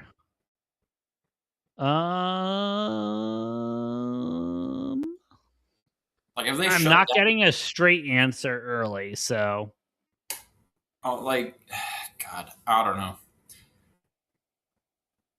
I'll take the Packers to cover 6.5. Kevin O'Connell, as of an hour ago, said there's no way to know right now whether JJ will be ready for Sunday's game. I will go ahead and take the Packers plus 6. Yeah. I'm not messing around with the money line because, again, the Packers have nothing to fucking play for. No. Actually, I might mess around with the money line a little bit. I don't know. Fucking, like I said, Jordan Love. Matt LaFleur said Jordan Love's probably going to be starting this game. Again, I wouldn't be surprised, and this is where all the week 18 speculation comes in. I wouldn't be surprised if Jordan Love plays 2 or 3 drives, and then mid-second quarter, Malik comes in. Just to get Jordan Love some reps, get him ready for the playoffs, because that will be 1 week after. God, we'll see what fucking happens here. We will. Let's go really ahead don't and know who's going to be playing how many snaps and who's starting at what for quarterback at both teams. And Vikings defense looked really good last week. I don't know. Like I said, Packers plus 6.5. Whatever. Fuck it. Yep. 2 teams playing for nothing. Cowboys, Giants. Cowboys 3.5-point favorites. 51.5 is the total. Cowboys just have the better offense. Give me the Cowboys minus a 3.5. Yeah. Talk about the other Diggs who's now unemployed. Allegedly not for anything connected to Stephon. That is due to he has to stay in Washington after the last game where his family is. He ended up missing the plane and everything. I'm just throwing that out there. Just throwing that out there. No. It was not connected at all. It was just Cowboys decided. I know. It was crazy that it was, on the same day, but yeah, no, Cowboys just deciding to trim some fat there. What a mistake they made with running Trayvon Diggs and Deron Bland as their 2 corners, which actually kind of worked okay when you had Micah Parsons and you had a lethal pass rush going, because then quarterbacks were rushed and then your uber aggressive cornerback duo could jump routes and get away with it. Second, you can't generate a consistent pass rush, and those 2 are just getting fucking torched. And Bland might be on his way out pretty soon too. But I saw some article from whoever the fuck it was who was like, why the Bears and Packers should look at Trevon Diggs. And I was like, no, please no. Please no. We've been through enough. I'm like Keyshawn Nixon is enough. I don't need another big liability. I think Cowboys win this. Maybe, I don't know. Somebody wins this game. You have to. Sounds good. Try. McCormick, your Bulls shit the bed. Oh, did they? Oh, who fucking told you they would shit the bed, McCormick? Who? Alexa, play Rocky Bottom. Play Rocky Bottom. Play Rocky shit. Play anything but Rocky Top because them boys ain't shit. Oh my God, you lost to Illinois. McCormick. Y'all ain't shit. Y'all ain't been shit for years. All right, I'm done. I'm done with my Tennessee hate. I'm done, Noah. That I'm was a done. lot more of an attack than I was going to go for. But I'm hey, done.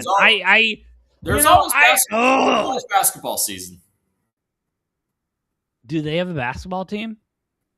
Yeah, they got a decent one.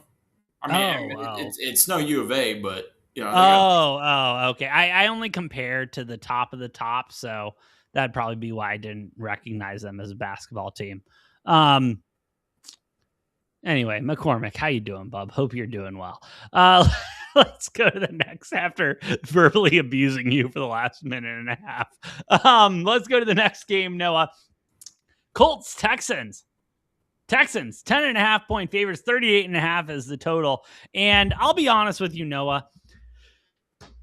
Damn it, 10.5 is a little bit too disrespectful to my boy Phil.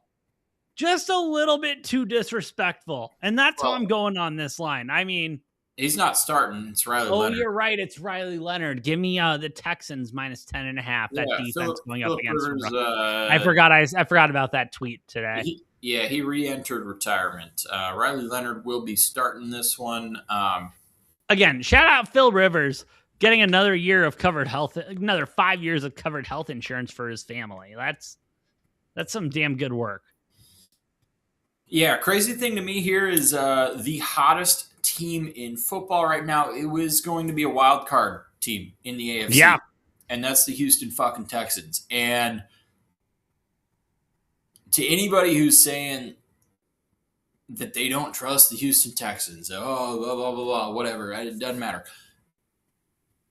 You look at about the last 8 to 10 weeks of football, this is the best damn team in the NFL, the Houston Texans. And somehow Jacksonville has, stumbled their way into enough fucking wins to win this division. Houston's going to be a fucking nightmare in the AFC. Like, the best defense in the league. Offense is now clicking with C.J. Stroud and these receivers. Nobody wants to play the Houston Texans. Like, this is the last team you want to face in the playoffs. And it is going to be a little bit tougher on them because they are going to have to play through a road schedule.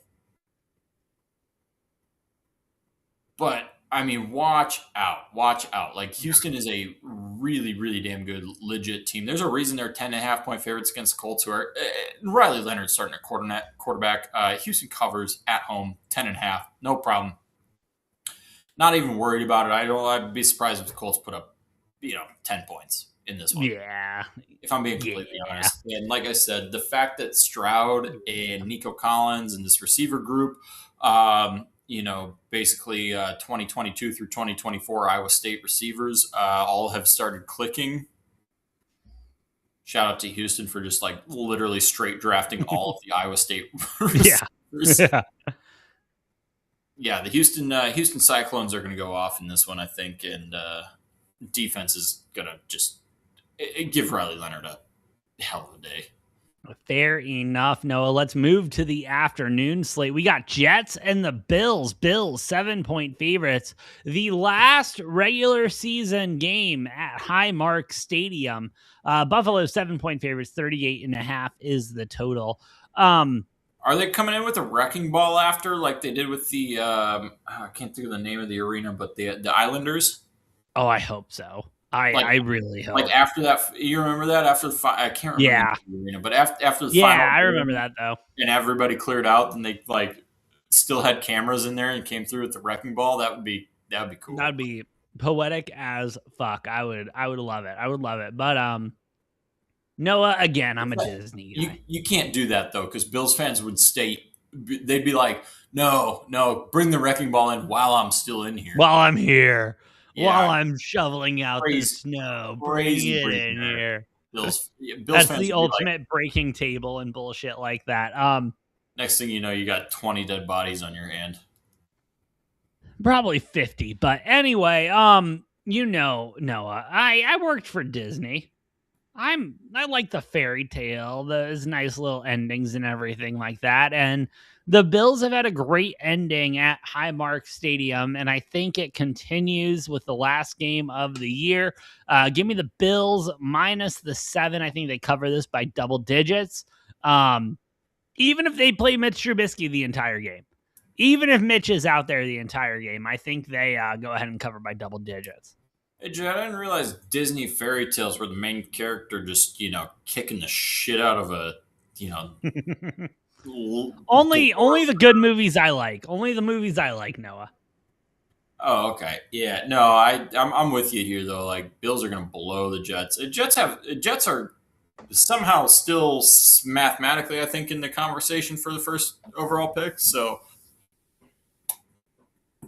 like, fuck it. Cardinals had to fuck around and win a game.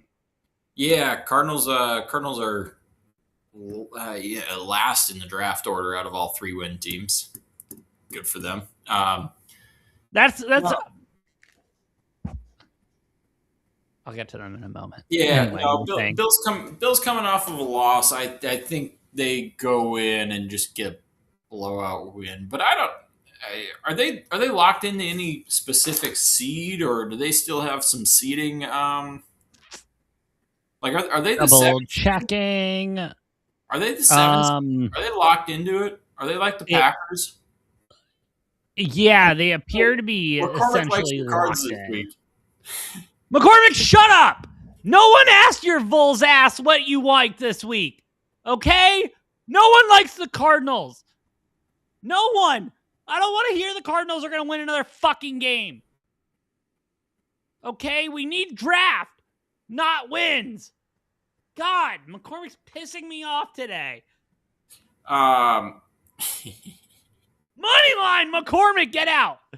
You're killing me, bro. You are literally killing me. Money line, you like the Cardinal. We'll get to them in a minute. Okay. But so, damn it. To clarify, Houston, LA, Buffalo. Yeah. All sitting Buffalo. At 11-5. Denver, New England both have clinched. If Houston wins and Jacksonville loses, Houston can win the division. But that probably won't happen with Jacksonville playing Tennessee. We'll see. Buffalo's at the bottom of the pedestal with the tiebreakers, but if they win and another team ahead of them loses, then yeah, they will get better than the 7, just to clarify. And I think they will blow out the Jets. The Jets are pretty booty hole. Yeah, booty hole as booty hole comes. Like the Vols, McCormick. Fuck you. He's got me heated now, Noah. He's got me heated. Cardinals money line. What an asshole. Anyway. It's possible. Shut up. I don't want to hear it. What do you think it's Lions, at? Bears. Plus 900? I don't want to talk about Lions, Bears. Parlay McBride, Cardinals anytime. McCormick. Oh, Lions, Bears. 3-point favorites at home. 50.5 is the total, Noah. Who you got in this game? The Lions. It's just going to happen. It's going to happen. It's stupid. The Vikings are going to beat the Packers. And then it's going to be the same thing we had to hear from Bears fans the entire fucking offseason about how, we beat you last game of the season. And the Bears didn't go to the playoffs last year, and the Packers did. And it's going to be the same thing this year. The Vikings are going to beat the Packers week 17. I know we talked about the game earlier, so it's brief. But, the Vikings fans are going to be talking about it the rest of the year. The Lions are just – Dan Campbell's going to have a fucking vendetta about, needing to – they're 1-4 in the NFC North. They are 1-4 this year in the NFC North, and Dan Campbell's going to have not even a chip on his shoulder. He's just going to be missing a fucking shoulder because that chip is so big. Dan Campbell's going to do everything in his fucking power to beat the Bears this week in Soldier Field in a game that doesn't matter because they're already eliminated from the playoffs. And it might bump the Bears down from the 2 seed to the 3 seed, but that's all it's going to do. Yeah. No, the Lions are going to have some stupid game here where Jared Goff, Jahmyr Gibbs, Amon-Ra St. Brown are all just going to have unreal games. And Dan Campbell's going to probably be crying in his press conference afterwards, saying, "Well, we left it all on the table, and we really ended the season with a good blah blah blah." And yeah, that's tell me that's not exactly how that's going to play out. Well, I'm going to tell you right now, that's not how it's going to work out. Give me the Bears minus the 3. And Noah, you know how much I hate this Bears team and I hate this organization. And I don't think they're getting past the first round of the playoffs whatsoever. However, Oh, Ben Johnson, this ain't the I playoffs. no, I understand that. I do believe though Ben Johnson has a very personal vendetta against the Detroit Lions, and will make sure that he beats Dan Campbell at his own game. Give me the Bears. Da Bears If minus if 3.5. if Ben Johnson was smart, he would tank this game to not have to play the Packers in the first round of the playoffs in Soldier Field because we all know how that one's going to end up.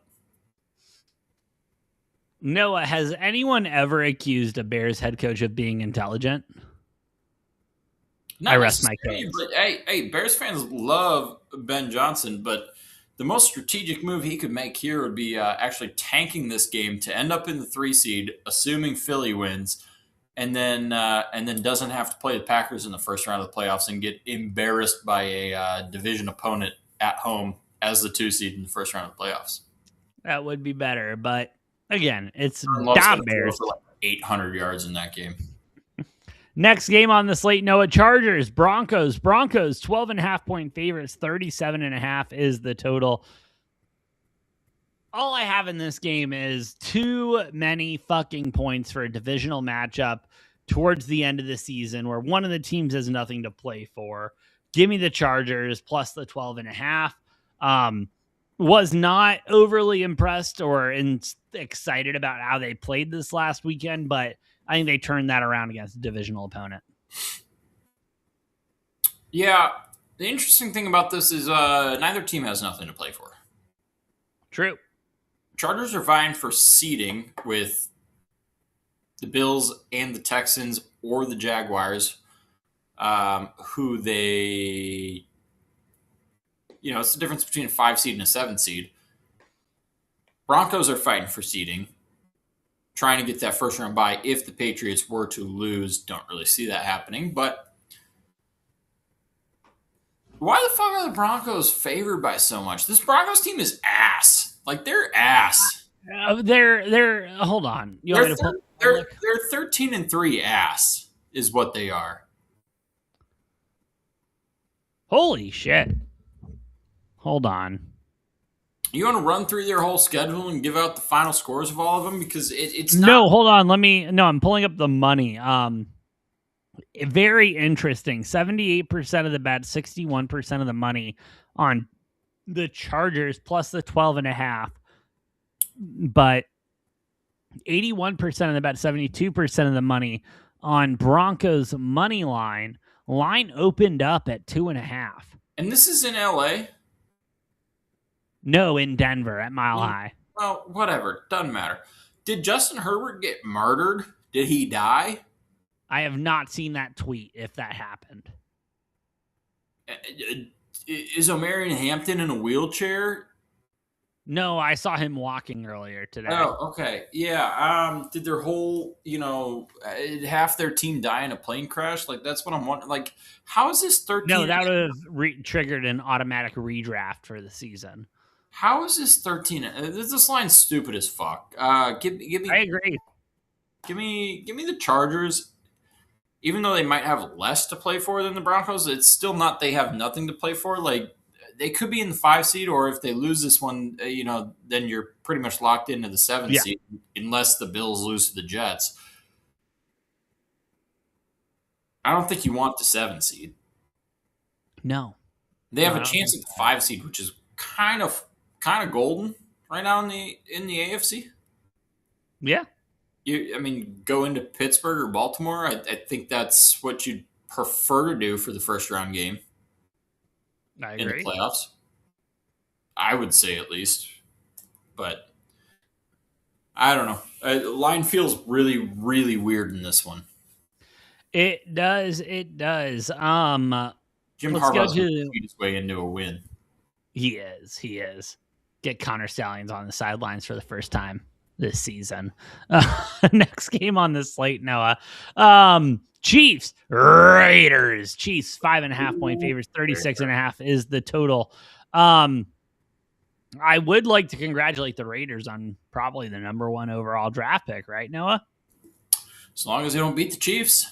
And I don't think they will. I mean, even this is the kind of game Gardner Minshew wins, and Max Crosby got sent home, and that Crosby will not be a Raider next year. And no. And he shouldn't have been a Raider this year, but that's a whole other conversation for later.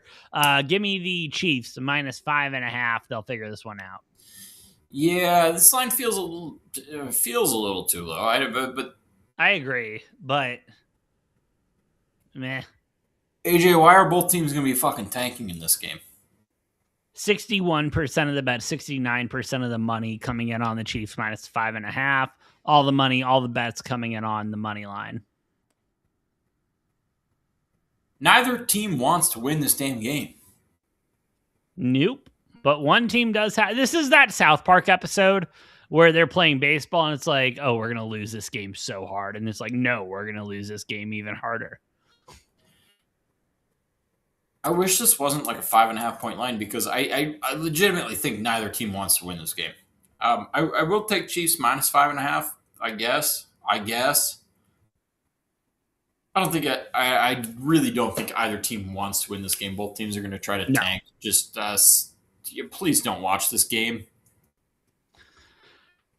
Yeah. And McCormick, by the way, you personally just described my hell if Cardinals win, Raiders win. Let's go ahead and talk about my fucking team, Noah, that I choose to root for every single Sunday. Arizona Cardinals going up against the Los Angeles Rams. Rams 7.5-point favorites. 46.5 is the total. Their mom, their aunt, their uncle, like their third cousin they haven't met with yet, all on the Rams. Although 3% of the money, 3% of the bet, 61% of the money coming in on Cardinals money line here because the Rams kind of have nothing to play for, but they do, but they don't. I also would have thought this would be like a 13.5-point line. Yeah, and I think the book is kind of cushioning in the whole well, honestly, no, it's at 7.5 because they have enough money on Cardinals money line. They can keep it low. They also play after Seattle and San Francisco. True. So this game might not matter at all. So interesting enough, which actually you might want to take the line right now, depending on what you think is going to happen, because the Rams could be locked into the 6th seed. Or they could have an opportunity with a win to move up to the 5. Like if San Francisco loses, are they locked in regardless of what happens? Like does it even matter? No, it matters. It matters because Niners have tiebreaker over the Rams, right? Yes. So if the Niners lose, the Rams do need a win to be in the 5 seed rather than the 6. Yes. If the Niners win, Seattle has the tiebreaker over the Rams, and the Rams are stuck in the 6. Yes. So there's, depending on what happens with that game, it matters whether or not the Rams are caring or not. But here's the thing, Noah. With this Cardinals defense, fucking Stenson Bennett could start tomorrow for the Rams, and it would be belt to ass. Well, hey, Trey McBride, anytime touchdown. Cardinals money line. Tack on the Raiders money line. I'm all on it. I just want a decent draft pick. That's all I want. Yeah, well, you get one. Unfortunately, you did well enough that you're like sitting in 5 or 6 right now because you're the best of the 3-win teams. When we lose, we can't even lose right. I hate this team so fucking much. I hope Bidwell sells tomorrow. Oh my God, Noah. Fuck this team. What's your pick for Oh, this game? Rams 7.5. All right, cool. I'm staying off of it because if No, Seattle, this is the show where we make picks, Noah. You got to make a pick. well, I'm gonna say Seattle beats San Francisco, which is so weird that I'm fucking hedging this pick off of another pick, but I'm gonna say Seattle does beat San Francisco, which makes it so that the Rams do need to win to move up a spot to get the honor of playing Carolina or Tampa Bay. So yeah, I'm gonna say the Rams cover. McCormick, I'm going to make you a side bet here. McCormick, and you can take it or leave it. I will bet you one of the ugliest shirts we've ever made for Degenerate Takes that the Cardinals will lose this game. And if they win the game, I'll give you the shirt. If they lose the game, you have to post on Twitter that the Cardinals are the worst and they are comparable to the Tennessee Volunteers. That is my proposal. You have 5 minutes. Take it or leave it. Next game on the slate, Noah. Let's go to it. Dolphins, Patriots. Patriots, 10.5-point favorites at home. 45.5 is the total. My computer's not working with me. There we go. This is an high spread, Noah. Who you got in this game? Dolphins been all right. I think the Patriots win this game at home. No doubt about that. Lock up the 1 seed. Divisional matchup. The way the Dolphins have been playing, 10.5. It's hard because the Patriots have been blowing people out. But I know. I'm gonna say the Dolphins make this tough, keep it tight, get to an 8-9 record on the season. A team that AJ said was going to be winless. Granted, I did say the Saints. Well, Tyreek Hill got injured early, so that's not my fault. You said that before the season started when they had a healthy Tyreek Hill. Yeah, and if Tyreek Hill would have stayed healthy through this season, they would not be at where they're at. And I know that's wild to say about a guy like Tyreek Hill, but you and I both know that to be true, Noah. Yeah, well, I'm not going to agree with that necessarily, but I am going to say McCormick, take it or leave it. Take it or leave it, McCormick. This is not a negotiable bet. Okay, and I don't want to hear any of this SEC. I'm sorry, Noah. I don't want to hear any of this SEC bias bullshit. If the Cardinals win, I will send you a DGen shirt. If they lose, like they're going to, you have to admit that they are like the Vols because, fun fact, any SEC team would lose against any NFL team. So I don't even want to hear that bullshit, McCormick. Let's be real. That's the final offer. Anyway, I'm sorry, Noah. Yeah, I'm gonna take the Dolphins cover though. I think they're gonna get a little feisty with this. I was gonna say, AJ, you didn't let me finish. So you did say the Dolphins were not going to win a game this season. I said that about the Saints, and I was unfamiliar with Tyler Shuck's game. We both were. We both thought though that Spencer Rattler would be the starter all season. Well, it was looking okay until Spencer Rattler, fucking tripped his way into a win, and then Tyler Shuck took over, and then whole different story. But Dolphins also started horribly, but they're doing all right now. They're doing all right. I think they cover. I think they cover. New England wins. They get the 1 seed. Lock it up. They're at home. They're not losing to Dolphins at home. I'm weirdly with you, Noah. I think the Patriots win, but this is a Dolphins cover all day long. This is too many points. And yes, the Patriots have an incredible defense, but we're at the point that, we got to reserve something for the playoffs. And so I think everyone's kind of thinking ahead. Excuse me. Yes, McCormick, you got me fired up tonight because your Vols lost, and now you're calling for my Cardinals to win to get out of a good draft order, so I'm over it. Anyway. Why are you calling them the Vols? What are they? What am I supposed to call them? The pussies? Is that a better? I would think the giant orange vagina? I would think the shortening of volunteers would be Vols, but What did I call them? The Vols? Isn't that the same shit? Yeah, you're hitting that long O. Well, again, the SEC teams need to make up their mind. Like, again, go Tigers, war damn Eagle. Like those It's not dumbasses that down in hard to Auburn. understand. It's the No, Auburn Tigers. but Their thing is Auburn Tigers, but war damn Eagle. Yeah. It ain't that hard to understand. Well, no, the sentences are easy to understand, which is understandable for a crowd in Alabama. But, like, your animals don't align whatsoever. I don't know, AJ. I'm just the SEC. It might mean more down there, but they don't think a lot down there. That's for damn sure. I'm just saying maybe you're the one who needs it simplified a little bit. Again, if my ass is asking for it to be simplified, like it's way too complicated for everybody else in the society. I think they get it just fine. No, they don't, because no one else is questioning why are we talking about the fucking Tigers and saying war damn Eagle. That's the dumbest fucking thing. That'd be like saying for the Arizona Diamondbacks, which is a snake, go Hawks. Like, what the fuck? The Hawk is like, no. Hey, you know what? Hey, listen, you can't take the stupid out of Alabama, and I'm not going to take the Alabama out of stupid, and I'm not worried about that. There's stupid people everywhere. I mean, there's ASU fans that think U of A's mascot is a bear. So, oh my God, they are. Hey, every time I think I meet someone stupid, I meet an ASU fan, and I'm like, God, they gave you a degree.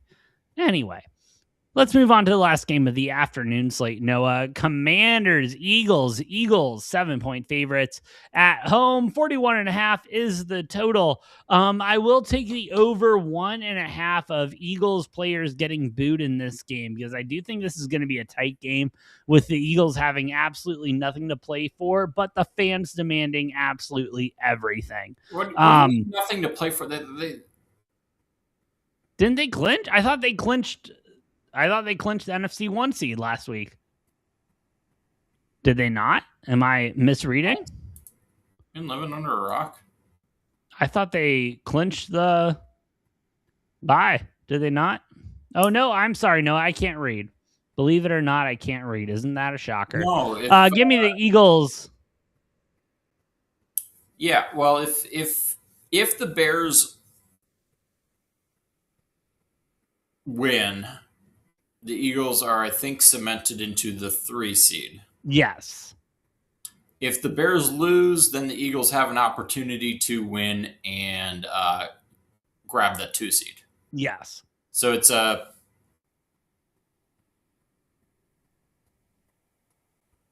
another one of those hypothetical situations coming into this is what the fuck's going to happen here.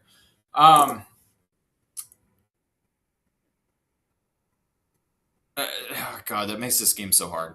This makes this game so hard to pick, because this is one that is not lined up at the same time. If the Bears win, the Eagles have nothing to play for. They have nothing to play for. So if the Bears win, I'm on Washington to cover the spread. If the Bears lose, I'm on the Eagles to win by a touchdown plus, because it actually fucking matters. I don't know. I love it. Sitting here as a Packers fan, I'm like, okay, cool. We're going in playing either Philly or Chicago. Neither of them really intimidate me, so that's all fine and dandy. Get Jordan Love healthy, get some other people healthy. But yeah, Eagles, you probably don't love that, but I'm making a split pick on this. Depending on what happens in the Bears game, if the Bears win, I'm taking Washington. If the Bears lose, I'm taking Philly. Here's my thing. Washington has been limping to the bar with everything they've had the last couple of weeks, especially since shutting Jaden Daniels down. Do you like a team of Philly's backups, though, to beat Washington? Yeah, I do. By 7? Yeah. Yes. No, Mariota is going to make sure they cover that 7. Yes, but Sirianni is the head coach for the Eagles, and I have no doubt that he is not going to let those second stringers fucking coast. So, yeah, I do kind of like the Eagles a little bit more than the Commanders this week. No. I know. God forbid we have a show and we differentiate on picks. Let's go to Sunday Night Football, Noah. Ravens. Game of the week. Huh? I said the second most important game of the week. Oh, seriously though, Ravens, After Steelers. Panthers Buccaneers, by the way. Ravens 3.5 point favorites. 40.5 is the total. Ravens on the road here. Noah, let me get you a read on the public, seeing where they're at here. 58% of the bet, 63% of the money coming in on the Ravens, and all the money, all the bets coming in on the money line as well. Oh, mama, I'm in fear for my life. I'm hearing Renegade, brother. I am hearing Renegade. I am hearing Renegade in the fourth quarter. Tied ball game. Steelers have the football. They go ahead, drive it down. Aaron Rodgers gets a touchdown, and then the defense completely falls apart. And the Ravens win by a field goal, but the Steelers cover. Give me the Steelers plus 3.5. I do think the Ravens win this one by a field goal, but you're going to give me a hook with the Steelers? Give me the hook. Oh, sing Renegade with me, Noah.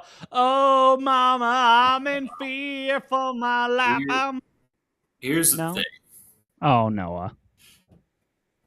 Oh, Noah. Derrick Henry last week. Look. I know. He looked amazing. In his prime, because I know he hasn't had the best season necessarily this year, but holy fuck, Derrick Henry looked like prime. He looked Derrick good today. He looked good this last week. He's coming in there. Lamar Jackson should be back at quarterback, so they won't play him this week. They clinched a playoff spot, didn't they? No, they haven't. No, the winner of this game wins the division. You're right. Yeah, no, get the hell out of here. Well, I do have from a reliable Ravens fan source that would prefer Tyler Snoop Huntley to remain as the quarterback. Ain't happening. We got multiple-time MVP Lamar Jackson coming back into the fold at quarterback. Derrick Henry, the way that he's running the ball. Oh, man, Pittsburgh. Are the Ravens going to give him the ball that much, though? Derrick Henry? Are they going to? I think after last week, what reason would you not? What reason would you have after last week to not give him the ball 30 fucking times? What reason would they have to not give him the ball 30 fucking times all season, Noah? Like, how many times have we come into a Monday show or a Tuesday show and Derrick Henry's given the ball 5 times? Yeah, well, that's kind of been the case. But last week they decided to, let Derrick Henry do Derrick Henry things, and it's like, oh shit, yeah, Derrick Henry can do Derrick Henry things. He can. Lamar will be coming back. I think they're gonna lean heavy on Derrick Henry. I believe is TJ Watt still out too? I believe TJ is going to be out. Let me double check. He got the Tyrod Taylor lung stab type of. Yeah, he's going to be out for a minute. Let me. Yeah. Per Ian Rappaport, per Mike Tomlin, we'll work him up over the course of the week and let the amount of participation and quality of participation be our guide. I'm more optimistic than I've been in previous weeks. So, as far as Mike Tomlin speaks, I believe he's starting this week. No, he's not playing. He's not playing. It doesn't matter. Aaron Rodgers is old. He's had a resurgence, if you want to call it that. He's had an okay year after a couple shit years after leaving Green Bay. But no. Baltimore takes care of business. They went on the road in Pittsburgh, get that 4 seed in the playoffs. They will earn the right to get absolutely fucking shit rocked by the Texans, who are going to get revenge from last year in the first round. Texans are going to go into Baltimore and just fucking shit rock them. But yeah, we'll see. Obviously, if you're Baltimore, just hand the ball to Derrick Henry 30 times. That's literally all you need to do if you want to win a football game. It's crazy that works so well, and they have not done that all year. And then it's insane. It's they do it once, and it's oh, okay, that works. It is insane, brother. He's a monster. Just, I don't know how, Monken's supposed to be a really good offensive coordinator, and he hasn't really realized that, oh yeah, you just give Derrick Henry the ball. as much time as Mm. possible, and good things happen. I know. It's one He's of those actually situations where he's it's like, let actually me be the OC. And I know Monken's a great OC and has always been, but like, how have you not realized just like hand the ball off to Derrick Henry as many times as possible? Yeah. Yeah. I got to agree. I got Good, to agree, things, Noah. That's the recipe for success. good things happen, and then until you get injuries, you don't do it, and then all of a sudden you're like, oh yeah, okay, we're pretty good. And yeah, Snoop Huntley, not better than Lamar Jackson. It's just the fact that when Snoop Huntley's in, they hand the ball to Derrick Henry more. Because they don't trust Snoop Huntley. And that's a whole conversation for later. But Noah, you got anything else to say? NFL, college football, anything like that? No, I don't. I'm going to enjoy the rest of this Alamo Bowl, even though the wrong team's in it, but that's okay. Hopefully, my Real 12. quick, give me your pick for Arizona SMU on January 2nd for the Holiday Bowl. Arizona's going to win by about 14, 20 points, something like that. Yeah. Yeah, Fafita's just going to go off. Really? It's gonna be one of those days. It's gonna be one of those days. I absolutely love it. But ACC's with a class. yeah. With all of that, though, hey, thank you all for listening. Thank you all for watching. Shout out to everyone here on Rumble, over on YouTube, X, TikTok. Y'all are the best. If you like what we're cooking, please hit those like buttons, hit the follow buttons. Does help out a lot more than you know. But I am the Perfect One, AJ. That's the Money Train, Noah. Good luck. God bless. We'll see you next time on Degenerate Takes.